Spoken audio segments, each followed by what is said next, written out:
could have walked and I'm blessed. See the love of God on my flex, I'm so blessed. 20K just on my chain, say less. I text every day to get dressed, so blessed. Been through the storm and the rain, still blessed. Had a couple heartaches and pain, still blessed. Handle the pressure from fame, still blessed. God called my name, so blessed. Yes, sir, I'm blessed, don't play boy, cause I got it mad. Tailor made just for this fit, I'm gon' cut the slack. I'm the man, good hearted shorty with me acting bad. Shout out to man that done tightened up since they became a dad. Shout out to me.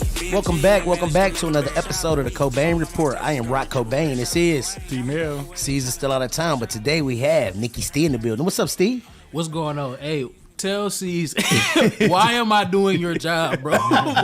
Where are you at? Come back to town, brother. But anyway, you know the vibes. Welcome. Today we have a very, very special guest. I don't want to waste no time. Tramell, I'm going to let you hop into the intro. Listen, we have a very special Detroiter with us today, representing Benedictine High School, as well as a Wayne State University graduate. Emmy Award-winning assignment editor at WXYZ TV, co-chair of My Brother's Keeper Challenge, former DPD, a mental health advocate that has started the Protect Your Crown movement.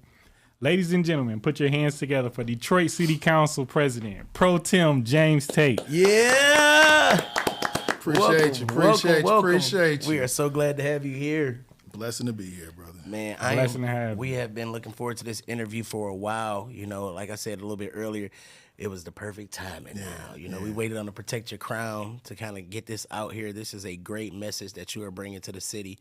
I want to start by, I guess I'm going to ask you a little bit about Protect the Crown. Mm-hmm. Talk to me about what inspired the Protect the Crown movement. So, I mean, I like many folks, go through ups and downs in life and, put the mask on and just keep it pushing. Yeah. Put the mask on, keep it pushing. Put the mask on, keep it pushing. And then all of a sudden it catch up to you. And then when it comes out, it explodes. Mm-hmm. And I've had many of those situations. Well, really, my turning point internally for me was during the pandemic. Here I am, like everybody else, struggling, trying to go through it. You know what I mean? There's no roadmap to a 100-year pandemic that nobody's seen right in this lifetime. But my level of responsibility was different in the scale of it, right? So here I am, along with my colleagues in government, local government, trying to keep the people safe, trying to keep my family safe, trying to stay safe as well. And again, it's not different than anybody else, but just the scale of it, right? So in addition to trying to keep them safe, I still got to figure out where to get the PPE, where to get the vaccine, where to get the testing. While I'm still trying to keep my own family going, right? So I literally, and I say this, I lost my mind, man. All day long for months, I felt a sense of alert, or not alert, just not even anxiety. It's a couple of steps above that. I mean, I just could not sleep. My heart was racing. Couldn't get out and go to the doctor, get it checked out like you wanted to. So they're doing the telehealth. So you're sitting there like, you're telling me, I already know that. Just take some time, go and step away. I can't step away, right? So I lost. I mean, when you see some of those older photos, you see me, I had a little bit more, on me. Yeah. But lost about 40 pounds, not intentionally. And I said at that point, I've got to figure out myself how to get out of this space. And when I do, I can't come back. And it flirts to this day, and I didn't have therapy at that time. But what I did was, I got on a treadmill, actually. And I know some people say, well, that's why you lost weight. That ain't why I lost weight. I wasn't doing that much. But it was just to shock my brain into doing something different than just thinking about the doom and gloom and, how do we save everybody, save the world without having any idea how we're going to do it, being real. So that kind of spawned, but like a lot of folks, like I said, my entire life, been having some challenges, been trying to deal with it, had some therapy. And I didn't talk about it a lot with grown folk. And we talked to grown folk about this thing, they want to weaponize it. So I would always go, whenever they invite me to speak to kids at schools, career day, read a book, I always pause and talk about the mental health and really let them know I'm just like you. The same things you guys have right now today are the same things that I have right now today. So that doesn't mean that it's just going to go away just because you get a little title. They clap for you when you come in and make a big to-do about you when you walk into the room. But guess what? I still got this anxiety I can't get rid of, y'all.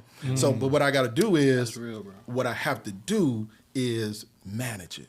So I take medication. I try to meditate. Still ain't got there yet. I'm working on it. Working on your grounding. Right? I'm working on your grounding. But the one thing that I've learned to do, and it sounds so remedial, is to step away.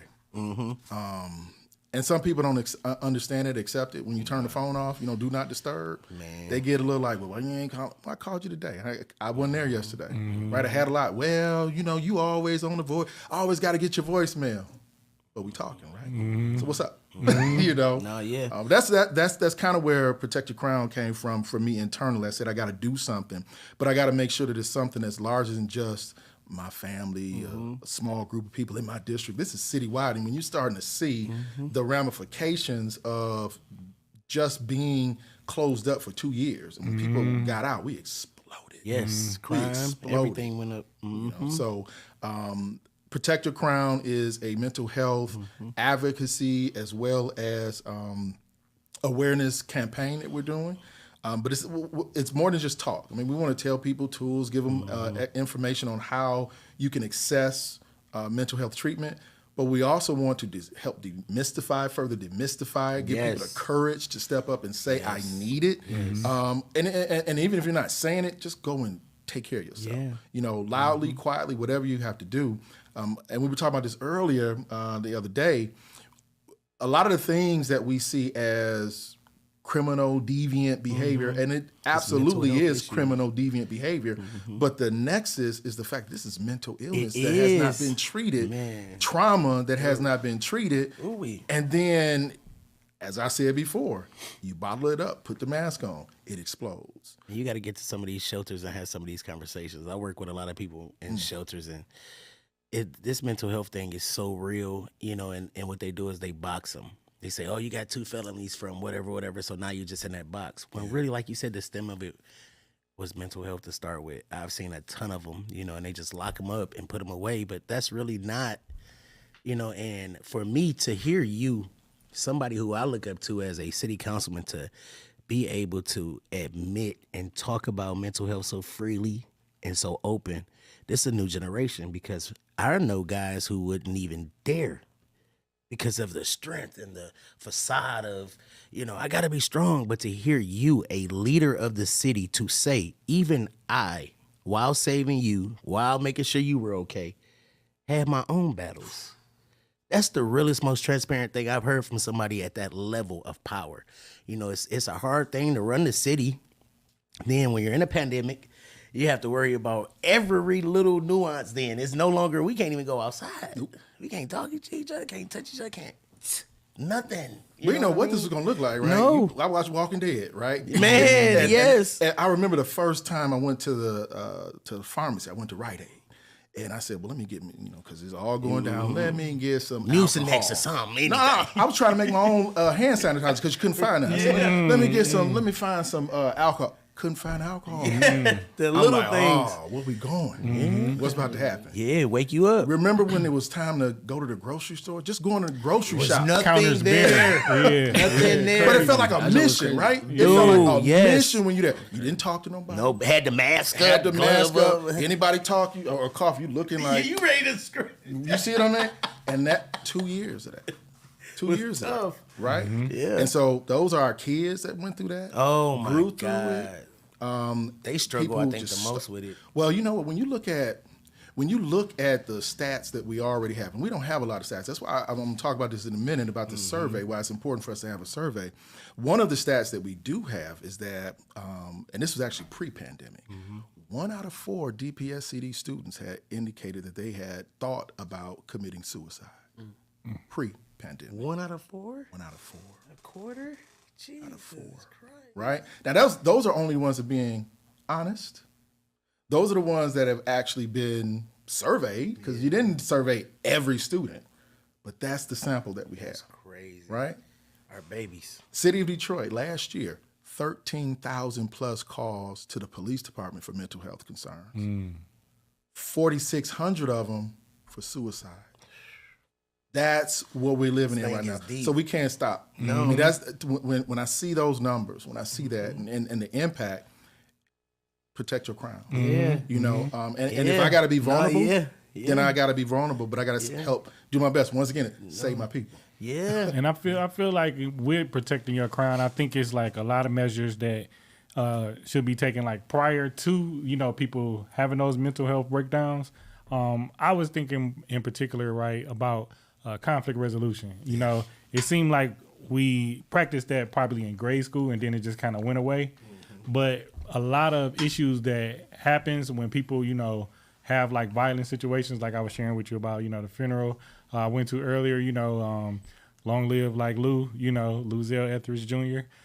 Shout out, long live, right? And so I feel that like conflicts are a lot of times that like end in like violent actions. And then they be ready to crash out now, like over anything, ready to crash out like crazy. Like and it ends up, right, if you could have like sat down and talked to that person beforehand, or if you could have been able to have some type of tools to resolve whatever the issue was. Because like you said, they're crashing out and it might be a situation of like, it's still a stepping on my shoe, something as simple as that. And it doesn't like, measure up, you know what I mean? Like, how do you feel about something like conflict resolution being, implemented within the Protect Your Crown? So I think conflict resolution is extremely important. But I think one of the things that we see is fear taking over folks. And again, it's masqueraded as something else. You know what I mean? Fear. When you see folk who over the course of their lives, and we talk about that trauma again, if they were children when they were younger and they learned that in order to keep people off of you, you scream or you jumping or you act a certain kind of way, why would they do anything different after they are 20-some years old? Yeah. Or, behavior God bless, 40 years old, right? That is what I've now learned is a way to keep me, this is about survival. Yes. This has kept me alive, but I'm going to continue to do it. The crazy thing is you say it about the older generation, right? But they're the ones who won't admit that they even need the help. So I'm gonna be vulnerable right now, right? I've had this conversation, with my father. My father's a little bit older, of course, right, than I am, But I've had these talks with him because I myself deal with mental health issues sometimes. I've been diagnosed with certain things. I take the medicine. I used to take the medicine. Now I'm a little bit more freer and I medicinally medicate. Thanks to you. We're going to talk about that a little bit later. But thanks to you, I'm able to do that in the freedom of my responsibilities. You know what I mean? But anyway, I'm able to learn that, when I do get heightened or things are, for me at that point, I'm able to kind of like you said, take that step back, but now I'm able to kind of medicate and get my life, together. But older guys like my dad and them, they don't do that. Keep pushing. They don't have anything. And they don't even want to talk about it. You say, hey, I have a number for you because guess what? It's free. And they're like, I ain't calling that. I'm not doing that. It's something about that disconnect with the older generation, or maybe it's just men, Where you think that comes from, though? Like, why do you feel like that is? Because I was having this conversation the other day with somebody about, I feel like as a black community as a whole, we afraid. We really don't. I don't know. There's like a stigma where it's just like I don't really need the help. Like, no, I don't need that. You know what I'm saying? Like my mom too. It's women. I don't think it's a gender thing because my mom is like, nah, I'm just gonna pray about it. Yeah. Like, okay, I feel you, but it's health. Like your body has health, your brain has health too. Right. So if you're missing something, you need those components. You know what I mean? When you're diabetes, you need a little, insulin, but you need a little something. But why do you feel like that is though? Why do you feel like that's? I think it's fear. But that's why I'm so surprised that he's able to be so open and vulnerable about it because. I love you, but he a little bit older than us too. But he's able to, you know what I mean? I done watched you transition over 14 years, Doc, Sir. So just watching that, but he's able to be vulnerable. I don't know what it is with certain men, where they're afraid to talk about it. I mean, it's like don't you put that on me. And when it's really like, it's a muscle, it's a brain. Like you need help sometimes with it. What do you think about it with his answer? I think that's a question we all should be asking ourselves, especially when we start talking about some of our older folks. Why are you so resistant? Part of the reason why I believe they're resistant, even those who are older than me, I believe is because of a lack of trust in systems, right? So when you look at our generations that came before us, look at how the systems treated them. Whether you talk about the health system, where they were treating us like guinea pigs, right? Doing all kind of things to us just to try to figure out if it worked for them. When you look at the government, they plowed through our neighborhoods, right? Displaced us. So trust in systems, I think, is the biggest factor when you start talking about older folks, and they've learned how, once again, They don't even go to the bank. They money get underneath the put it doggone underneath, bed. right? The systems, because I don't trust that if I put it in the bank, I can get it out when I need it. Why? Because it happened to somebody. All this stuff is rooted in some reality. Now, for us, we understand now because of the things that they did and the fights that they fought and the victories that they won. We now are much more free to trust systems, to challenge systems, because we know when you challenge, you Things win. change, You win. Yeah. But I don't. Once again, we go back to whatever I learned along the way. I'm going to continue to do that because that's what helps me survive. So I'm going to survival of the fittest. Now you mentioned about systems, right? And I think the correctional facilities are a system, right? That's another one. And I think that what happens with people that go into these correctional facilities, their behavior is supposed to be corrected, but some of them come out with mental, issues because of what they've seen and what they've experienced. Is there anything maybe looking to put in place where can help inmates transition back a little bit more? Because the job placement, that's one thing, but they need more so to get their mind corrected first, you know what I mean, before you go out and get a job. You know what, I have not, and to be honest with you, again, trying to figure out where this goes moving forward, because I've said that as long as I'm in office, how long the people keep me here, this is going to be a part of what I do. This is now embedded in my in anything that I do. So have not gone as far as talking to correctional facilities or even talking to our folks to deal with that portion of our community afterwards, because that portion of our community is in our neighborhood and our families. But trying to, again, stair-step this thing, so not trying to take everything on at the same time, because that's very labor intensive to make sure you do it the right way, because you can also steer somebody in completely the wrong direction, and once again they stop trusting systems. So have not done it yet. That's a beautiful idea, and that's something that we're going to take back and try to see if we can weave it in a way and in a time frame that makes sense for us. Absolutely. Talk to me about what started you in politics. Talk to me about that road. Yeah, so my background is in radio, TV, film. Never, ever, ever want to do anything in government whatsoever. My first job was at Kroger as a bag boy. Shout out to Kroger. Shout out to Kroger. Telegraph in West Chicago, right? Neighborhood. Did that. After that, I had a job as it's a place called RPS, which is similar to UPS. They're out of business now, out in Redford. Putting stuff on, putting it on the conveyor belt, putting it on the truck, stacking it up, all that. Then ended up having an internship at Channel 7. And once the internship's over, hey, thanks, guys. Appreciate it. Exactly. Thanks for the opportunity. If you need anything, give me a call. They called me. They called me. Now, I hadn't graduated from Wayne State at the time. And it was for a production assistant for the morning show. So I come in, roll the teleprompter, rip the scripts for the reporters and stuff. So that was my first entryway. I'm like, oh man, this is cool. That's not a bad first I like gig. this, right? Right. And then on the weekends, I was the weekend assignment desk editor. Fast forward, I graduated. They offered me a full-time grown folk job. Adult They didn't job pay at me the- like that. yeah, yeah. They didn't pay me like that because I was still low man on the totem pole. I didn't realize that I made Ain't no money in media. It's like, no. well, no, it was, right? And it is. It's just a matter of making sure that you fight for it and be in the right space. I found out that I was making $36,000 less than the next person. Jinkies. So That's a whole salary, Doc. Yeah, So you think so they would took treat me like advantage? that. Yeah, they took advantage. Yeah, because I'm a hard worker. Yeah. When it's something that I care about, when it's something that's my responsibility, I dive all the way in. Hence again, protect your crown, right? Everything I did. So I did that for a couple of years. And then my assistant news director one day comes in and say, I'm going to the city of Detroit as the communications director, and I want you to come with me. He was just my boss. We didn't have a relationship like that, but I'm like, okay, you think enough of me. So went home, talked to the wife, and prayed on it, and there I was, working with the city of Detroit. So I was a communications coordinator in the morning. So I started early in the morning.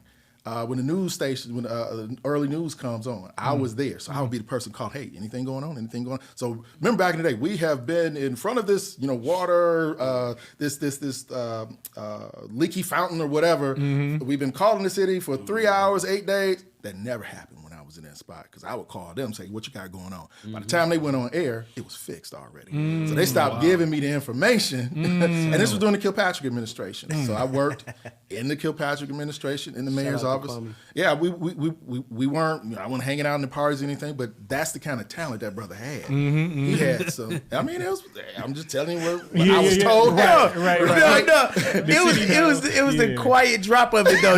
Because listen, we've been acting like we got sense today because you are here, so we are using our adult. So Kwame's supposed to be coming on the show soon. So that's what's up. But yeah, go ahead, Rick. Go ahead. So I did. I was the communications coordinator for 9 months, and then they needed somebody over at the police department to work in communications. So I was second deputy chief. And whenever you have a number in front of your title, it means you're a civilian. So I was not a sworn police officer. Didn't go through the police academy, any of that stuff, but I had a badge, had a gun, had a title. I wasn't just going around. I didn't have arresting power, but the gun was because when in Rome, do as the Romans, right? That's what we do.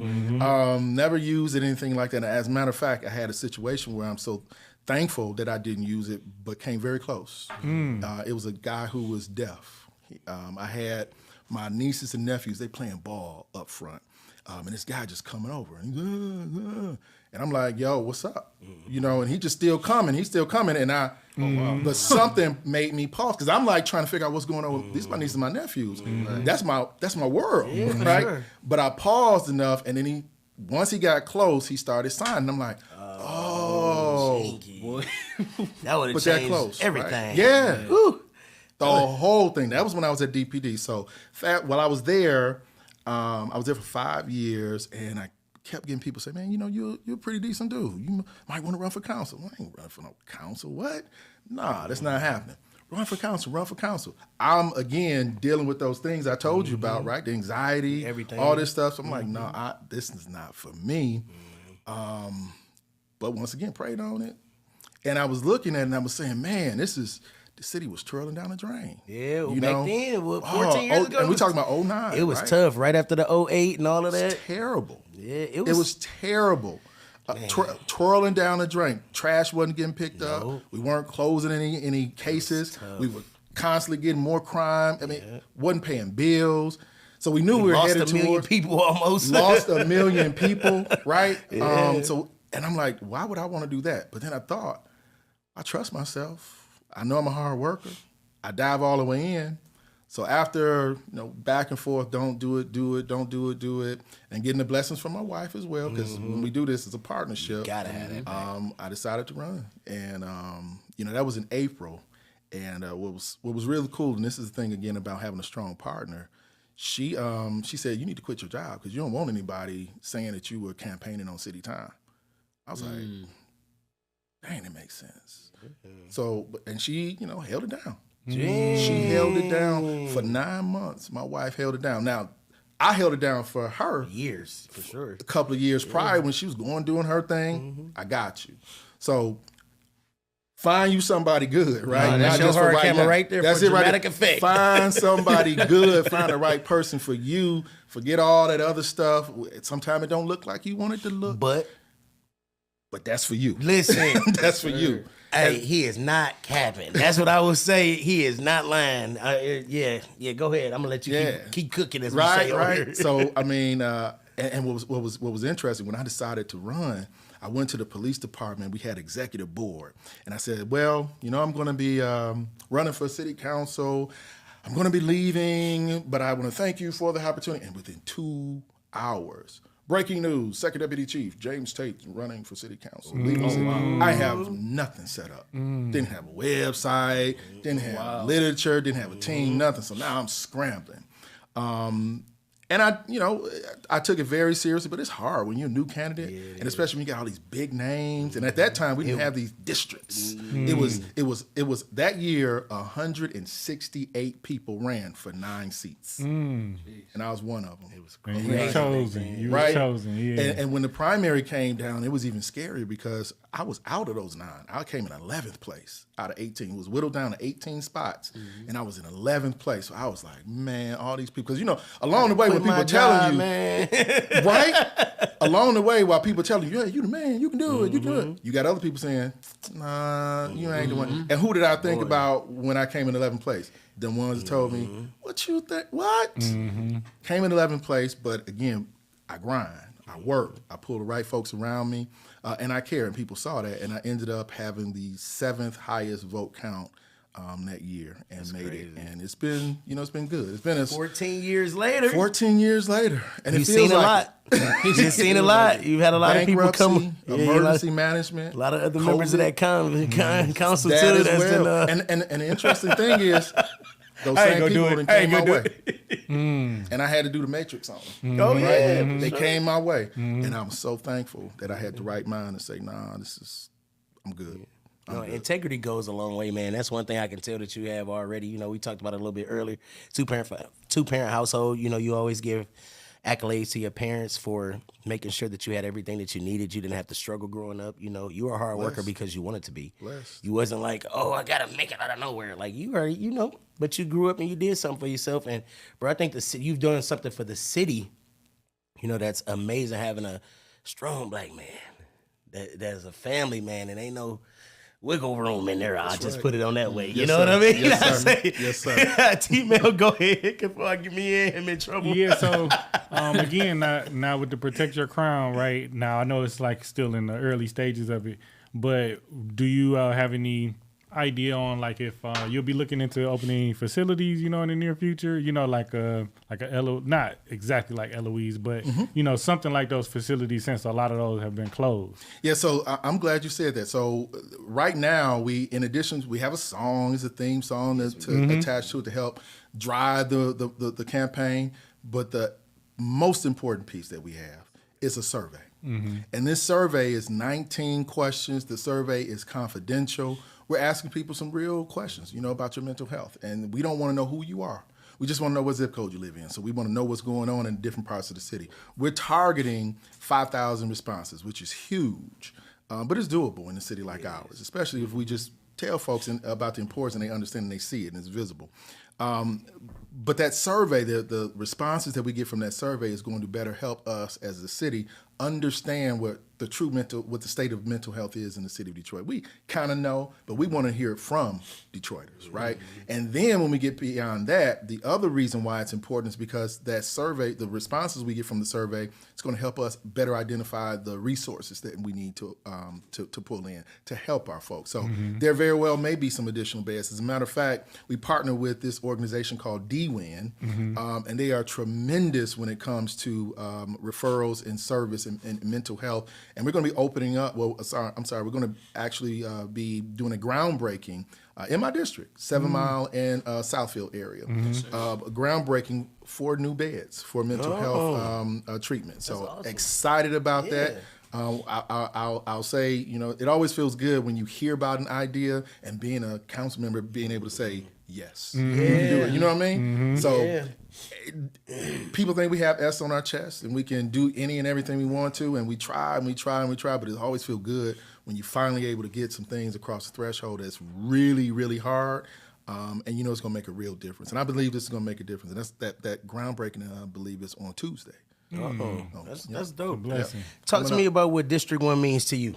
District 1 is the place where I grew up, where I was born and raised, went to school. Everything pretty much of significance in my life happened in District 1. Got married in Southfield, but outside of that, everything really happened in District 1. And all the schools that I went to, and I remind folks, and this is the other thing I tell kids, where you are is not where you have to end. From the time, even with my strong 2-parent household, I was a boy. Yeah. Right? In and Detroit. I still had in Detroit for sure. with my crew. So from the time I was in kindergarten to the time I graduated high school, I was either kicked out, put back, or transferred 9 times. So that's my journey. Right? Yeah. But because I had those strong parents that would not allow me to just fall into the system, I owe it to them to do what I can to make them proud. And for a while, I'll tell you, it was because a lot of folks have that story about this single parent, story and how tough it was. I didn't have that, so I felt like ashamed. And it's crazy, you feel ashamed because you have what others would like and deserve. deserve. They like, right? oh man, you a daddy's boy, man. Yeah. Shut up, I ain't seen my daddy since birth. Yeah. And you lose all credit. Right? You ain't tough. Go But home. what about go me? home. Nah, you got 2 parents. Y'all got food on the table. Right. You It's got like, your yeah, but shoes we fit. all should have that. And we should not, and again, telling the kids, reminding them, if you have it, don't dumb yourself down. That just means you have a higher level of responsibility when you finally do get what you are wherever you're going. But District 1 to me is the place where I lay my head. I know the landscape. I know the people. It's just really, really special. I remember being when I was first elected, it was at large. And for those who don't know, at large means just you're there, right? We were 9 council members in charge of the entire city of Detroit. And what would happen, and what would happen was people would call or send an email. I'll give you a great example. They'll send an email with all 9 council members on it. Let's say it's on the east side. I'm a west sider, right? Been west side, like I said, District 1 my entire life. That's but somebody sent an email about this street on the east side I ain't never heard of. You know, the east side sometimes got these one-way streets and stuff, right? Never heard of it. So I'm like, well, somebody's gonna take care of it. They sent it to 9 of us. So I'll just go to the other ones and that happened over and over again, and everybody was pretty much doing the same thing, right? So nobody was taking care of those residents' issues. So then what came to the table from the community was we need districts. So now we have council members that's going to be responsible for me. And at first it felt for me like it was a overreaction to the Kwame Kilpatrick issue, right? They continue to say, we need to, and it was because the real push came from outside of the city. And I'm like, y'all trying to dictate how we do things again. Like that emergency city manager that they brought in. Oh, man. I ain't gonna never forget that, Detroit. I won't either. Let that down. I won't either. But I'm like on the outside looking in, so we gotta change this, right? We gotta do something different.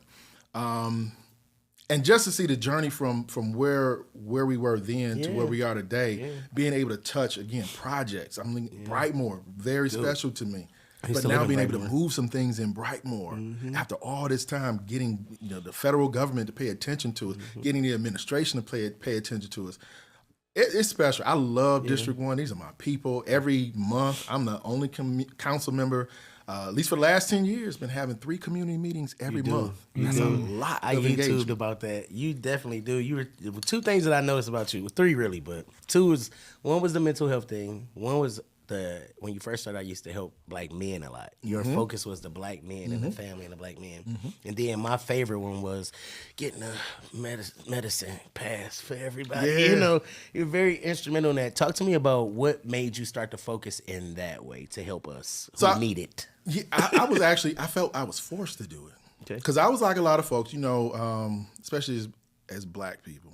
Whenever you start talking about marijuana, cannabis, medicine, it always becomes you a weed head. That's the only reason why you're doing it. I'm like, I don't feel like that. I don't feel like the issues. I don't feel like being caught with a stigma. With all this other stuff working on, I mean, that was back in 2014 when medical started coming in. So we emergency manager, still trying to figure out where we're going to be moving forward. Do I really want to be bogged down with that? But then I started seeing. I'm looking at all these folks who are owners. They don't look like me. No. The owners of these establishments, hold on. They don't live here. Even if they don't look like me, they don't even live in the city. They own the liquor stores. But the liquor stores are already there. That was before me. But I'm like, I can't allow that to happen on my watch. But you are absolutely right. It was a mixture. That's money on top of money, and it's leaving my city. So I'm like, you know what? I'm going to have to get past this. I don't want people to talk bad about me. I don't want my seniors thinking of that. Bump all that. I'm going to bring the meeting to them. I'm going to bring the issue to them. I'm going to have them support it. So I never said, you should do this, you shouldn't do this. What I'm saying is, if it's going to be done, then we should also have the opportunity to do so. And so I fought hard, man, because the industry is a beast. It is. They will fight you in the court, but then they will try to bribe you behind doors, closed doors. I had one guy come up to me. This happened actually a couple of times. He was like, "Yeah, Tate, I got $50,000 for you. $50,000. What can I put in your campaign?" I was like, "I'm not running right now." Campaign's like 3 years from now. I don't need $50,000. Then another one come up, $10,000, whatever you need. I just need to talk to you. I don't need money just to have a conversation. What you want? Let's talk. But it was those kind of conversations that we're having. I'm like, wow. But our folks on the outside looking in, going, what you gonna do for us? Because they don't have those same amount of resources. They don't have the same connection. So for me, it was like, I gotta, once again, dive all the way in and make sure that it's not just free the weed in the city of Detroit, but it's free the weed, but make sure that it's some FUBU in there as well. For sure. And we fought, and it took 2 years. They took us to court time and time again, and we lost the first couple of rounds, so I had to change the ordinance a bit. And, you know, a lot of people say, you watered it down? Well, that's because I had to water some of it down, because the first ordinance I had, it was a beast. It was all about Detroit, Detroit, and had to, you know, when the federal court say, no, we're not going to allow that to go through, you got to double back, take a look at it. I got the support of the administration. I got to say that Mayor Duggan, to his credit, this wasn't his issue either. You know, white guy, city of Detroit, still trying to figure it out, but he supported me in this. He didn't take the lead, but he supported me in it. So he made sure that the law department was always on point. He made sure that when it came time for a public opportunity to talk about it, that it was raised, and it was raised in the right way. It wasn't just, again, we need to make sure that we free the weed in the city of Detroit. We had to make sure that we ensure that Detroiters, especially black Detroiters, have an opportunity to participate in this industry. Cannot guarantee success, but what we can do is provide you the best opportunity to compete for success. It's so true. For me, I think it's like, if you tell me the difference between taking all these medicines that they're making just so that I can be calm and I can go and eat a gummy with God's green earth in it and be exactly as calm, and those crazy drivers don't bother me or whatever is happening in life, like, I'm going to do what I need to do for that. And I'm grateful, because they were trying to put me on a lot of medicines.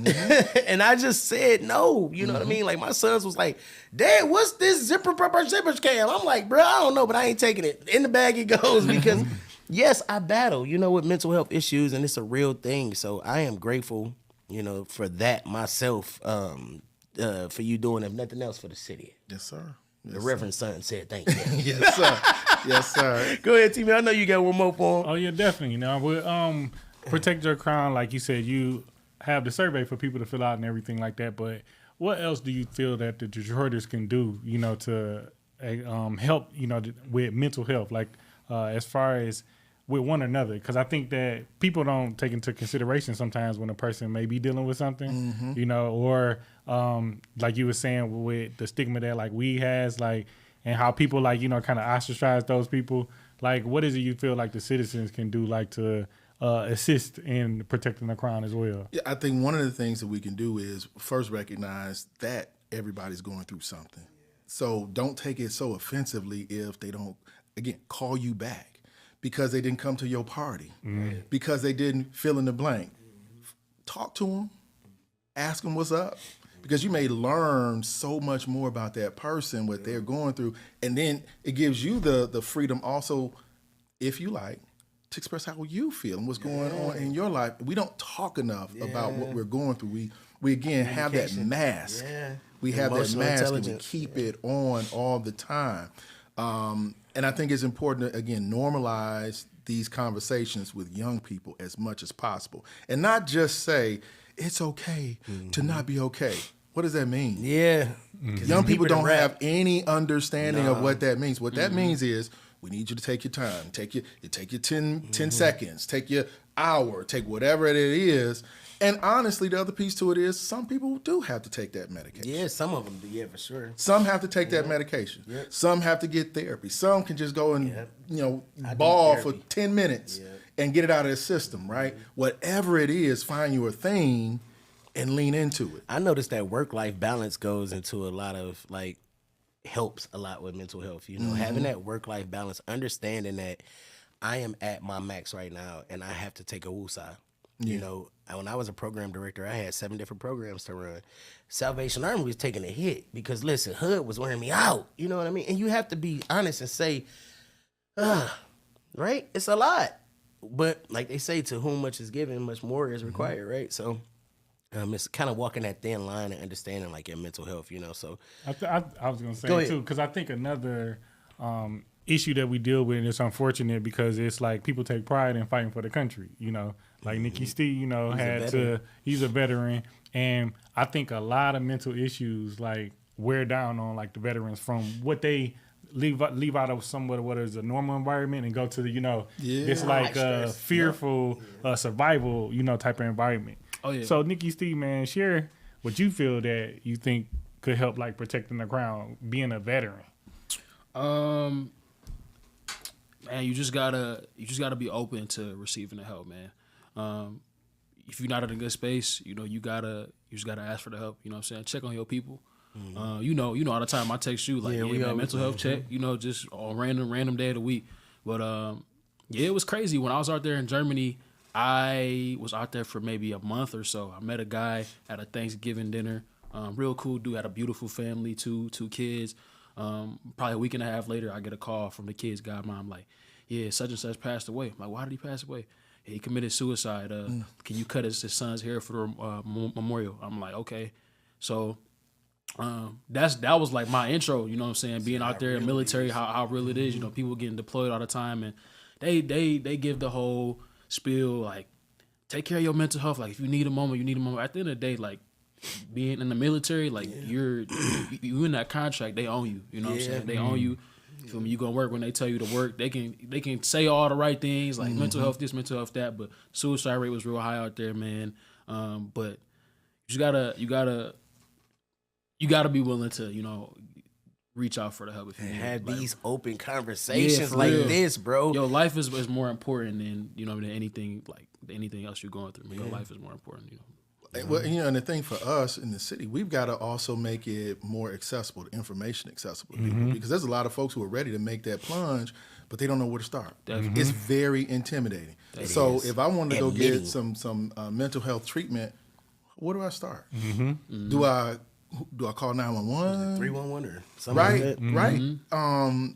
Because those numbers have not been promoted. It was 988 is the number that came up that they came up with, but it's not heavily For promoted. suicide prevention. Yep. But a lot of times though, what you can do is that if you just call whoever you're insured through, if you call your insurance, they'll tell you who they cover for mental health services. If it's psychotherapy, actual psychiatry, like, you know, just call your insurance. They'll tell you what they cover, what companies, you know.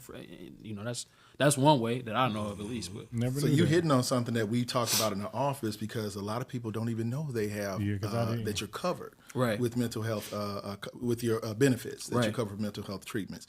There's also some legislation in Lansing right now. Again, Protect Your Crown is awareness, but also advocacy. There's some laws, some bills that are in Lansing right now that would have insurance companies treat mental health in the same way they treat physical health in terms of how they pay it. So the way that a physical health ailment that you have, they can't just stop in the middle of treatment, right? They have to continue until you're well. Now they'll bill you and do all that stuff later, but they with mental health, they can stop. Literally stop in the middle, and you're not done. All yet. because of insurance. It's a journey, right? It happened to me. I lost my job when I lost my job. I had my insurance going. I lost my job because of my podcast, but we still here. Right. Anyway, and I'm back working. Ooh, I want to say something else, but anyway.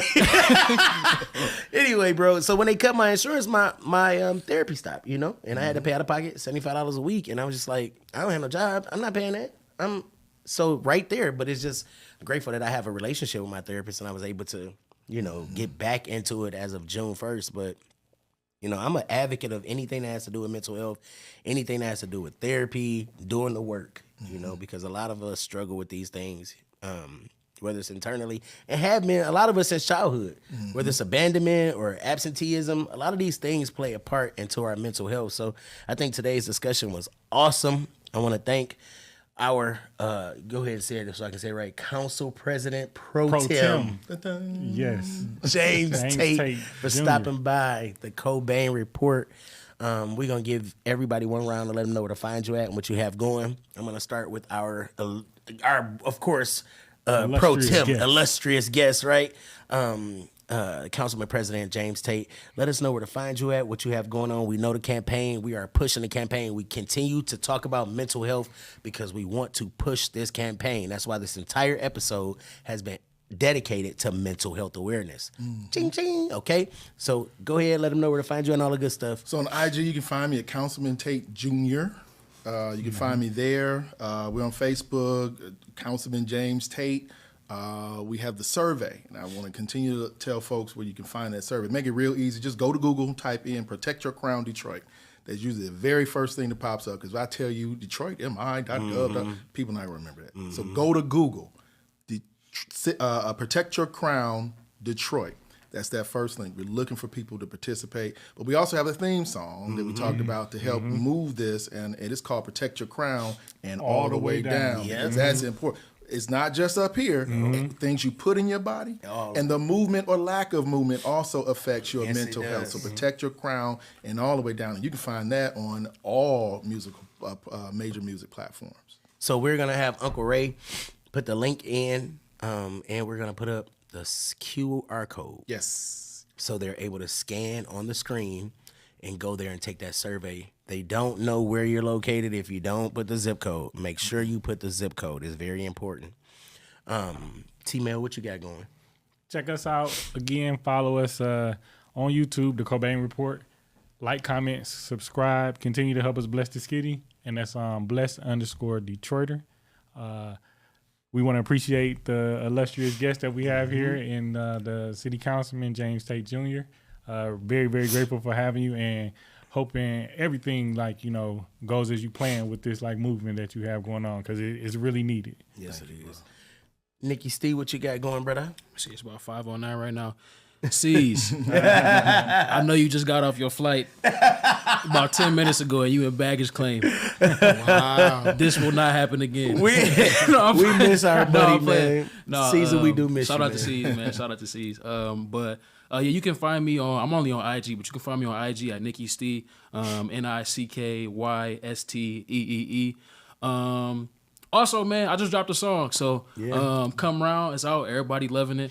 You can find me on Apple Music, Spotify, wherever you listen to your music at digital platforms at Nicky Stee, spelled the same way. Man, what else? Maddie Whitney. Yeah. Maddie Whitney might as well. Yeah, we getting ready to roll Maddie Whitney out. So we're going to get her a good record. Yeah. But it's about that time. Yeah. We need to get you an album. No, man. So anybody need me on the remix? So listen. I don't know why the devil has started planning my allergies during this episode, but I fought to get through this one right here. This has been a great episode. I am so grateful. I don't know how many times I can say that, because we've only started 6 months ago, to be able to. That's crazy to me, be able to bring in our city council president. And I'm honored. No, we're honored. We're honored, just to be honest with you, So I am so grateful for you being able to come on this platform and to be able to talk about something that we all need to talk about, which is the mental health. So I want to thank you for coming out. You guys like, subscribe, and share. I'm going to take a Benadryl for dramatic effect. Okay? And as I always say, it's a wrap, y'all. I ain't going to say it because it got to count.